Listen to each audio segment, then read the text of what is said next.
Ya, saudara-saudara, bersyukur kita ada di tahun 2024, ada di minggu kedua dan boleh beribadah bersama-sama. Perkenankan saya juga mengucapkan Happy New Year ya. Masih boleh kan? Sekarang ya kan ya. Tuhan memberkati kita di tahun yang baru ini juga.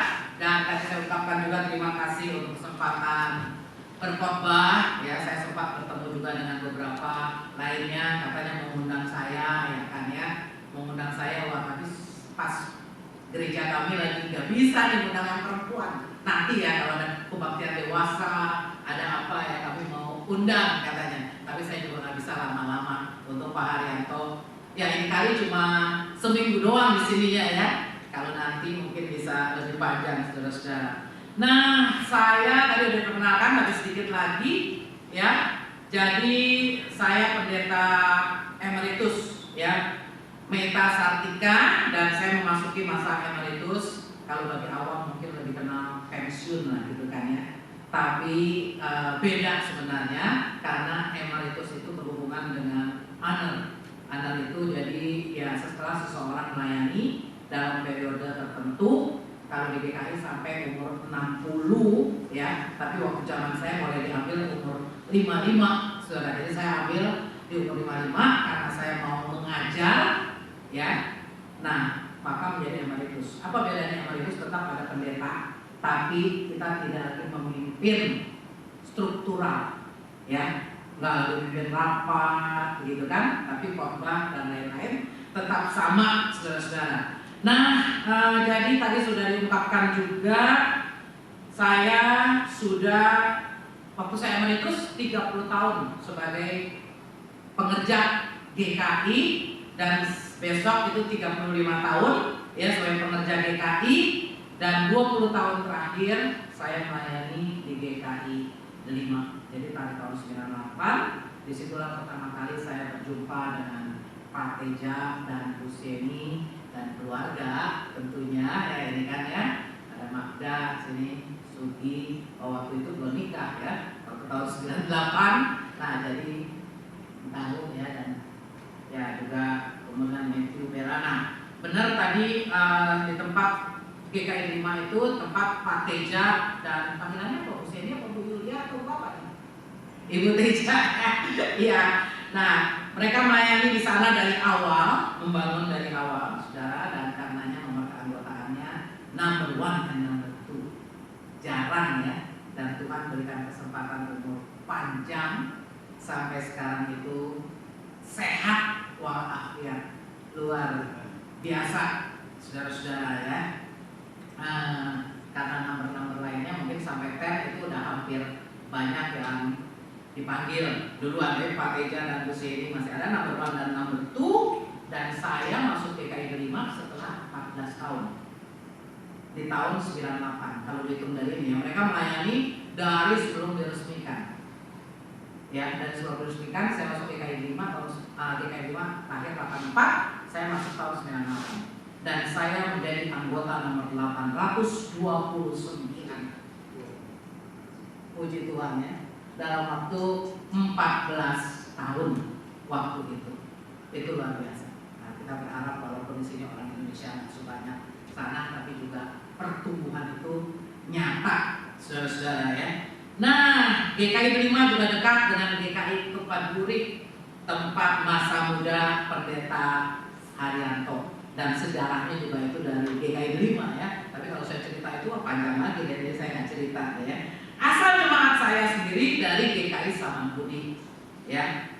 Dulu orang sebut Gang Kelinci. Mungkin kalau yang Jakarta masih ingat ada bakmi Gang Kelinci. Kalau bakmi GM katanya ada ya di sini ya. Kalau bakmi Kelinci nggak tahu ya. Nah, begitu. Nah, disitulah saya berjumpa dengan Pak Robi dan Bu Inge yang saya panggil Cici dan Koko. Nah, sebagai Koko dan Cici pembimbing, saya waktu itu 14 tahun. Dan mereka 21 tahun ya, masih akan menikah waktu itu. Waktu berjalan begitu cepat, jadi sudah 46 tahun yang lalu. Nah, karena itu memang kesempatannya kesempatan yang langka, karena tanpa kami juga ya kami dapat melayani bersama-sama. kayaknya nggak pernah ya yang sampai satu kebaktian begitu kan ya. Nah, bersyukur berjumpa dengan saudara-saudara semua, dan saya menikah pada tahun 2001 dengan Bapak Untung Raharjo yang almarhum tahun 2022 bulan Desember ya, dan nikah anak kami satu-satunya Tuhan anugerahkan lahir tahun 2022. Nah, katanya ya Pak Robi pasti selalu tahu tuh ada lagu favorit karena namanya Untung ya. Saudara tahu nggak lagu gereja yang ada kata untung ya? Kayak nggak dipilih Pak Robi, nggak dipilih Pak Robi kali ya. Tapi besarlah untungku ya, karena Yesus milikku, ya kan? Nah, tapi karena saya jalan sama Pak Untung, lalu DKI 5 juga dapat Pak Untung, mereka bilang kalau Bu Meta nyanyinya lain. Gimana nyanyinya? Ya, nyanyinya adalah besarlah Yesusku, karena untung milikku. Untung suamiku ya, benar ya. Nah, besarlah Yesusku yang mempertemukan kami, saudara-saudara. Nah, segitu dulu deh ya. Perkenalan yang berpanjang. Nah, jadi tema kita hari ini adalah ku perlu akan Tuhanku. Saya tanya Pak Robi, katanya kalau bisa PPT-nya dalam bahasa Inggris saja. Ya udah, jadi PPT-nya dalam bahasa Inggris ya, sayanya khotbah dalam bahasa Indonesia. Nah, tema yang penting sekali ya. Terlebih lagi kita di awal tahun ini, saudara. Jadi tadi Pak Robi udah mulai dengan nyanyiannya, ya kan ya. Betapa kita memerlukan Tuhan di dalam perjalanan kehidupan kita, ya, yang mengalami bisa berbagai musim kehidupan. Ya, kita mau berjalan bersama dengan Tuhan. Nah, hari ini kita mau memikirkan ya, benar nggak kita perlu akan Tuhan, saudara-saudara. Nah, ketika kita masuk di tahun 2024 ya, apa yang saudara perlukan? Saudara bilang sama Tuhan perlu apa? Nah, paling utama perlu apa saudara-saudara di tahun 2024? Boleh ngomong lah, boleh kan ya? Perlu apa ketika masuk tahun 2024? Bilangnya sama Tuhan perlu apa? Perlu nafas, perlu penyertaan, bener ya? Perlu kesehatan, dan tentunya perlu duit dong, ya kan ya? Kalau bisa lebih banyak lagi, saudara-saudara. Nah, macam-macam keperluan kita. Mungkin kita bilang ke Tuhan perlu pekerjaan yang lebih baik. Saya perlu ya orang-orang yang lebih mendukung saya di dalam kehidupan saya. Nah, tapi dalam kehidupan kita ini, apakah kita sadar bahwa yang terutama adalah kita perlu Tuhan, ya? Dan ketika kita juga flashback sebentar, next, ya. Oh, ini bacaan Alkitabnya, kalau saudara bisa lihat, ini yang dalam bahasa Inggris ya, New English Translation, ya. Dia bilang di sini kan ya, this is what the Lord says, the one who created you, O Jacob, and for you, O Israel. Don't be afraid, for I will protect you. Dan selanjutnya nanti juga kalau ada grup di sini bisa didapat PPT saya ini, saudara-saudara. Next lagi kita mau lihat ya, sebelum kita lihat ke 2024, bagaimana perjalanan kita di tahun 2023, ya. Bagaimana untuk saudara-saudara? Ya, mungkin lain-lain. Ada yang mungkin bilang tahun 2023 itu termasuk the best year untuk saya. Karena mungkin waktu itu ya saya mendapatkan pekerjaan lebih baik mungkin. Atau waktu itu saya diterima sebagai mahasiswa. Atau waktu itu saya apa ya kan ya. Nah, the best year, atau kalau biasa-biasa aja, ya biasa-biasa lah, nggak ada yang istimewa begitu kan. Atau juga buat beberapa orang the worst year, ya, the worst year karena ya tadinya bisa jalan-jalan terus pulang balik ya, tapi Pak Rupi nggak merasakan the worst ya, nggak lihat ya. Tapi ya mungkin ada sedikit ya bagaimana ya sekarang mesti lebih banyak di sini, nggak bisa bolak-balik begitu kan ya. Nah, tapi ada berbagai pengalaman hidup dalam kehidupan kita, ya. Kita tahu, katakan kehidupan itu seperti roda yang berputar, itu saudara. Nah, tapi kita bersyukur bagaimanapun perjalanan kita di tahun 2023 itu, kita boleh sampai pada hari ini. Kita diberikan kesempatan untuk memasuki tahun 2024, ya. Kita bersyukur. Kalau kita memang memandang biasa aja, memang bisa juga sih. Biasa aja, saya masuk tahun baru. Tapi ketika suami saya dipanggil Tuhan, benar-benar saya bilang sama anak saya, ternyata Tuhan, ya, tidak mengizinkan papi merasakan masuk di tahun 2023 waktu itu. Karena dia dipanggil Tuhan 28 Desember 2022. Ya kan? Tinggal beberapa hari lagi. Tapi Tuhan udah bilang sama dia, udah beres urusanmu, ya. Sekarang pulang deh, gitu kan? Udah pulang. Nah, jadi tidak semua orang bisa merasakannya. Kalau kita bisa masuk ke tahun 2024, makanya harus disertai dengan ucapan syukur yang luar biasa. Next lagi, ya, bersyukur walaupun, ya, kita nggak tahu what will happen, ya, nobody knows, ya, apa yang akan terjadi di tahun 2024.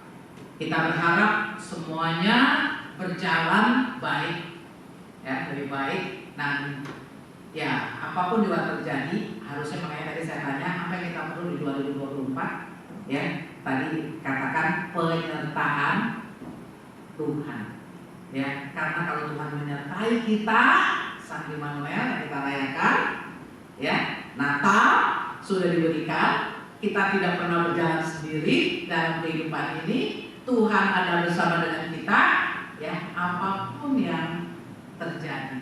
Nah, itu saudara-saudara yang dialami oleh umat Israel. Kalau dalam bacaan kita, ya, next lagi, itu dalam bacaan kita Yesaya 43, saudara-saudara. Ya, konteksnya itu umat Israel sedang menjalani pembuangan di Babel, ya. Mereka ada dalam masa pembuangan di Babel, dan waktu-waktu pembuangan adalah masa paling kelam dan suram untuk mereka, saudara, ya. Dan mereka menjadi budak di negeri orang, dan dikatakan dalam Mazmur sampai orang Israel duduk di tepi sungai Babel menangis, dan mereka rindu akan kota Yerusalem, ya. Nah, lalu berbagai kesulitan menimpa mereka, saudara-saudara, sehingga mereka berseru kepada Tuhan. Dan syukurlah Tuhan memperhatikan mereka, sehingga Yesaya 43 ini merupakan jawaban Tuhan atas Israel yang lagi ada dalam kekelaman, dalam pembuangan itu. Nah, tadi kalau saudara perhatikan lagi bacaannya di rumah, maka itu indah. Next lagi, ya, bacaannya itu indah. Tadi kita baca ayat 1 sampai 7, ya, saudara-saudara. Nah, ayat 1 sampai 3 menyatakan siapa Allah bagi Israel. Di mana kita juga harus kenal siapa Allah bagi kita. Banyak orang bisa datang ke gereja, banyak orang, ya, ikut ibadah, tapi benar nggak punya hubungan yang dekat dengan Tuhan? Benar-benar kenal nggak siapa Tuhan itu, saudara-saudara? Ya, cukup banyak orang yang datang ke gereja tapi nggak benar-benar kenal Tuhan. Semoga di sini nggak ada, ya. Semuanya benar-benar merasakan siapa Tuhan itu. Nah, karena begitu kita tahu siapa Tuhan itu, kita tahu apa status kita di hadapan Tuhan. Nah, di sini saudara lihat ada A aksen. gitu kan ya. Susunannya itu bagus sekali dan biasanya kalau dilihat dalam bahasa Ibrani aslinya itu bagus diri sekali, saudara. Nah, jadi Tuhan menyatakan ya God's relation, hubungan Tuhan sebagai pencipta sekaligus pemilik dengan umat kepunyaannya. Itu hubungan sebagai pencipta. Ada kekhususan nggak kalau kita tahu Tuhan itu pencipta kita dengan kalau kita lupa kita itu diciptakan Tuhan? Nanti kita lihat kekhususannya itu besar sekali. Ya, kalau orang tahu diciptakan Tuhan dan orang harus percaya diciptakan, maksudnya keturunan monyet katanya gitu kan? Ya kalau percaya keturunan monyet ya kasihanlah gitu kan. Kita ini diciptakan Tuhan dan Tuhan menjanjikan penyertaannya, kehadirannya, His presence dalam perjalanan hidup yang kadang-kadang seperti roller coaster juga, roller coaster ya kan, turun naik saudara. Dan di situ juga Tuhan menyatakan ya status umat Tuhan setelah ditebus. Nah itu janji Tuhan kepada umatnya, status khusus Tuhan dan karyanya menebus umatnya. Lalu itu status berbicara status umat Tuhan setelah ditebus. Lalu janji Tuhan kepada umatnya, Tuhan akan pulihkan dan hubungan Tuhan sebagai pencipta sekaligus sebagai pemilik umatnya. Nah ini isi dari yang kita baca. Kita harus pahami ini, kita harus pegang ini, ya.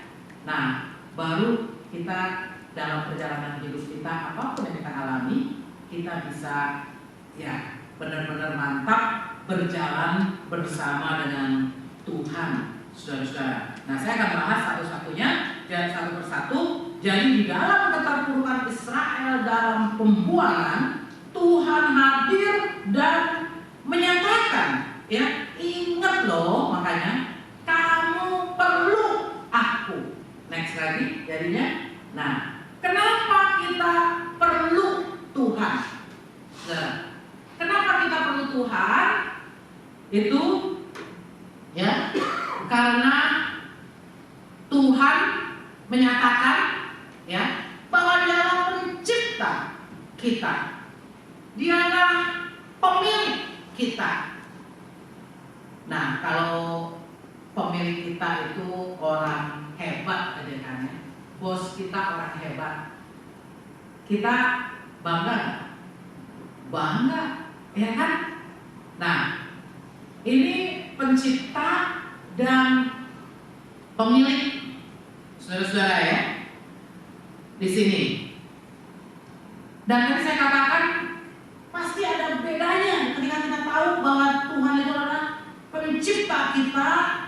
Bahkan dalam bahasa Indonesianya tadi, kalau dalam bahasa Inggrisnya ditegaskan ya kan ya, Tuhan itu yang menciptakan kita, yang membentuk kita, Dia yang melindungi kita ya, dan Dia memanggil kita dengan nama kita satu per satu. Kalau di sini mungkin jemaatnya belum terlalu banyak ya, Pak Haryanto, Pak Robi kenal semuanya ini. Kenal ya, pasti ya, manggilnya satu persatu dengan nama. Tapi kalau saya sebagai pendeta GKI 5, 1000 itu, dan kadang-kadang orang baru datang ya, cuma kadang-kadang ada juga kalau yang sering ketemu tahu namanya. Tapi kalau enggak cuma hai tanpa kita tahu namanya siapa, gitu kan? Tapi Tuhan sebagai pencipta kita, pemilik kita, Tuhan memanggil kita dengan nama kita masing-masing. Berarti apa saudara?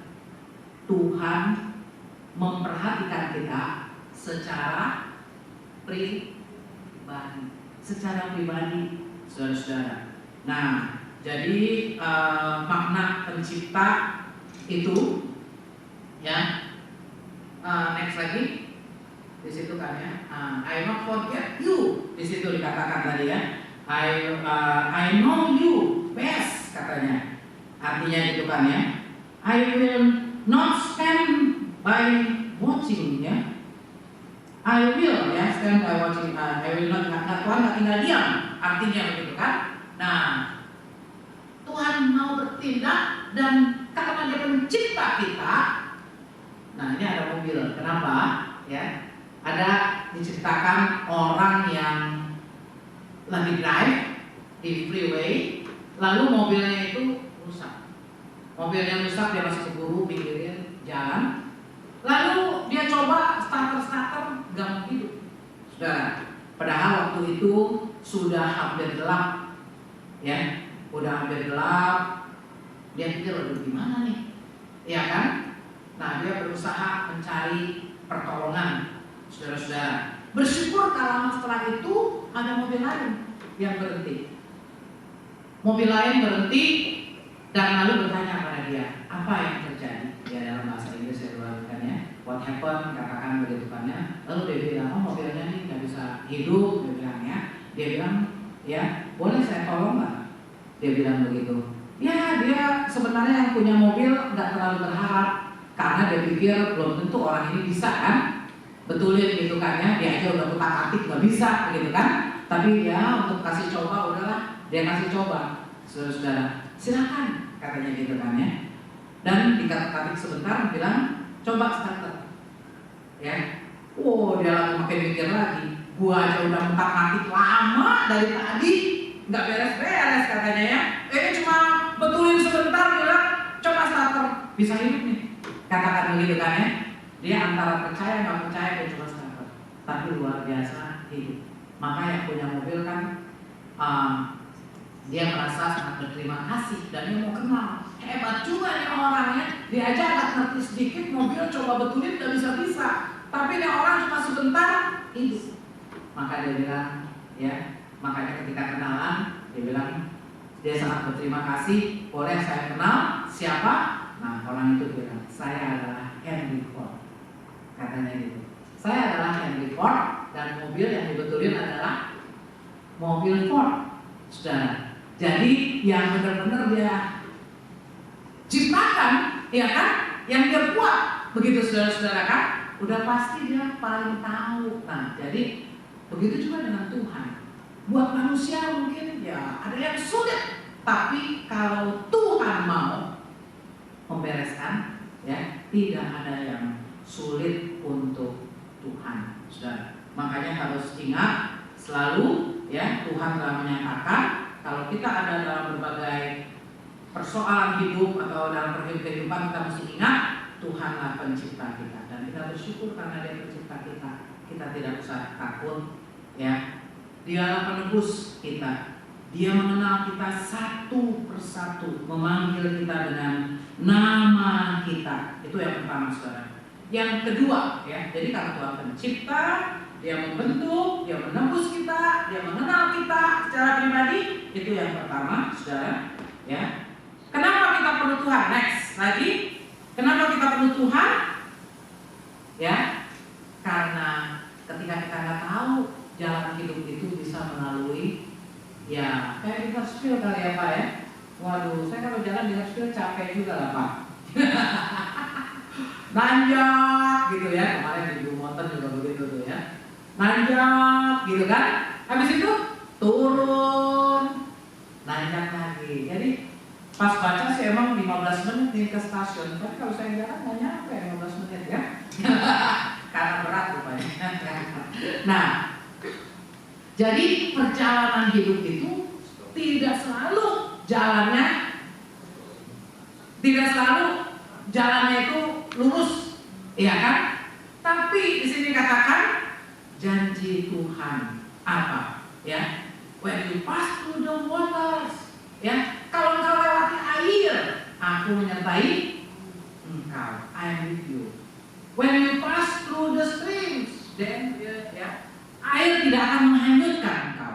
Ketika kamu berjalan melalui api, nggak akan terbakar, ya, tidak akan melukai kamu, saudara. Nah, jadi apa yang kita pelajari? Jalan di darat sama jalan di air lebih susah mana, saudara?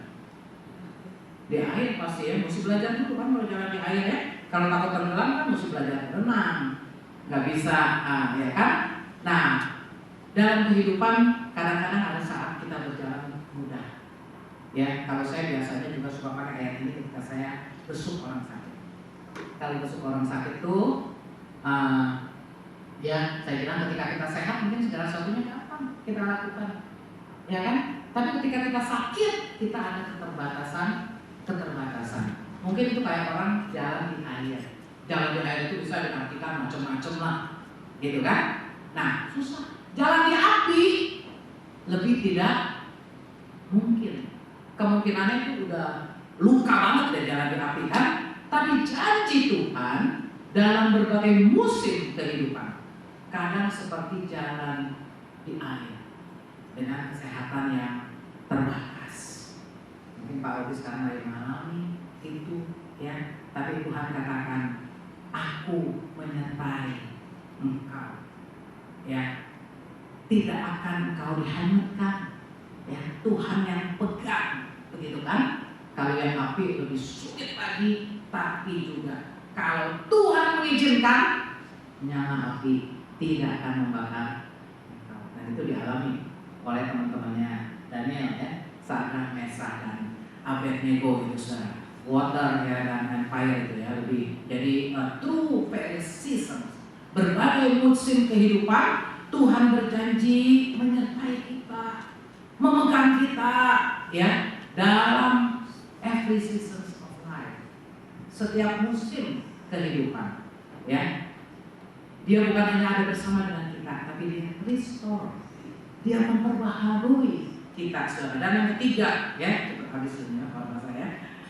Why do we not need God? Ya, selanjutnya lagi, ya, karena status kita sebagai umat Tuhan dan Tuhan mau memberikan anugerahnya kepada kita. Karena Tuhan menganggap kita berharga, ya, karena kamu berharga dan spesial. Kita ini yang pandangan orang-orang sekitar kita belum tentu, ya, dianggap. Mungkin apalagi kalau orang yang sehari-hari sama kita, ya, kadang-kadang menganggap kita, lu banyak kekurangan gitu kan. Tapi siapapun kita di pandangan Tuhan katanya, you are precious, ya, you are special in my sight, and I love you, ya. Jadi Tuhan akan memberikan, ya, menggantikan kita, ya, karena dalam hal ini. Nah, itu jadi Tuhan memberikan anugerahnya karena kita ini adalah umat yang sangat berharga, saudara. Dan itu dinyatakan dengan penebusan Tuhan Yesus, ya, penebusan Tuhan Yesus. Next lagi, kalau ya ini juga bisa merupakan menunjuk kepada apa yang terjadi, ya kan, aku memberikan manusia sebagai ganti nyawamu, dikatakan, ya. Nah, ini melalui Yesus yang menderita bagi kita sehingga kita ditebus. Itulah bukti kita ini adalah orang-orang yang berharga bagi Tuhan. Ya, buat orang lain mungkin ada yang sampai sedemikian, ya, udah merasa sampah gitu kan. Saudara pernah dengar nggak ketika di sekolah guru menanyakan, ya, lagi pelajaran agama, ya, kalau menurut kamu siapakah Tuhan, ya, seperti kalau kamu bayangkan Bapakmu dan Tuhan itu seperti apa, ya, katakan. Maka ada yang mengatakan, oh iya, kalau aku papaku dokter, katanya. Tuhan itu seperti seorang dokter, dia bisa menyembuhkan, ya. Oh, kalau papaku, ya, pendeta, ya kan. Nah, Tuhan itu juga seperti gitu. Tapi satu anak mengatakan, ya, ternyata papaku pemulung, katanya. Dan Tuhan itu juga seperti pemulung. Wah, udah kaget dulunya, ya. Masa dibilang Tuhan itu pemulung, katanya kan? Kenapa kamu bilang gitu? Bilang Tuhan pemulung, ya? Iya, katanya. Karena dari lembah dosa, dari aku ini yang tidak berharga, ya, tapi Tuhan telah angkat aku. Dia katakan, Seperti itu saudara ya. Nah itulah Yesus yang sudah menggantikan kita. Maksudnya kita yang dihukum, maksudnya kita yang disalib ya. Tapi karena you are precious, you are special, dan Tuhan Yesus menggantikan kita. Nah karena itu di dalam situasi kehidupan kita yang berbeda-beda. Next ya, situasi kehidupan kita ya, each of us has our own struggles. Apa struggles saudara? Ya, ya tadi ditanyakan juga ya, sebagai migrants, sebagai perantau di sini ada struggles tersendiri. Tapi juga saudara udah tahu juga, bukan berarti yang bukan perantau lebih enak atau gimana. Kalau lebih enak saudara nggak di sini ya, pasti di sini yang lebih enak gitu kan enak. Tapi semua orang pasti mempunyai struggles masing-masing, saudara-saudara. Tapi firman Tuhan di awal tahun 2024 ini mengingatkan kita, kalau kita mau mengatakan ya, aku perlu Tuhan, I need you Lord, aku mau berjalan bersama dengan Tuhan, Dia akan menolong kita dalam pergumulan kita. Terakhir ya, kesimpulannya, jadi God's message and promise from the beginning ya, tahun 2024 ini, ingatlah ya, kita perlu yang lain-lain dalam hidup ini, tapi jangan pernah lupa bahwa kita perlu Tuhan. Makanya kalau kita perlu Tuhan harus kita tunjukkan. Ya, ya tunjukkan memang dengan setiap nafas kehidupan kita yang berseru pada Tuhan. Jadi ibunya mengingatkan nafas ya, nah kalau kita bisa nafas, kita bersyukur. Ya, kita mengatakan juga terima kasih Tuhan, ya terima kasih untuk penyertaan. Kita juga ingat Tuhan. Nah, lalu kita ingat Tuhan dengan menyediakan waktu untuk Tuhan. Walaupun juga di dalam kehidupan di sini apalagi ya, time is money-nya makin nyata nggak? Time is money itu makin nyata mungkin, tapi kalau kita perlu Tuhan, tetap kita bisa bagi waktu dengan baik ya. Kita perlu Tuhan karena ingat Dia itu pencipta kita. Yang bagi kita banyak hal sulit, tapi bagi pencipta kita, kalau Dia mau turun tangan yang selesaikan, tidak ada yang sulit. He is our creator, redeemer. We belong to Him. Do not be afraid. Jangan takut. We need God karena He will be with us in every season of our life. Ya, He is restore us. Ya, memperbarui kita dari waktu ke waktu. Dan kita perlu Tuhan karena sekalipun di hadapan manusia, ya, status kita itu beda-beda. Tapi di hadapan Tuhan semuanya statusnya sama. You are precious, ya, special and love, ya. Oleh karena anugerah Tuhan. Jadi Tuhan akan menyediakan semua yang terbaik dan Dia akan membebaskan kita, mengurus kita melalui anaknya Yesus Kristus. Kita belum tahu apa yang akan terjadi di tahun 2024, tapi ketika kita berjalan bersama dengan Tuhan, ya, kita akan mengalami yang terbaik yang tertimpa. Walaupun itu bukan berarti hidup yang lurus terus, tapi melalui jalan, mungkin jalannya kadang di darat, kadang jalannya di air, atau kadang mungkin sampai di api, tapi semuanya itu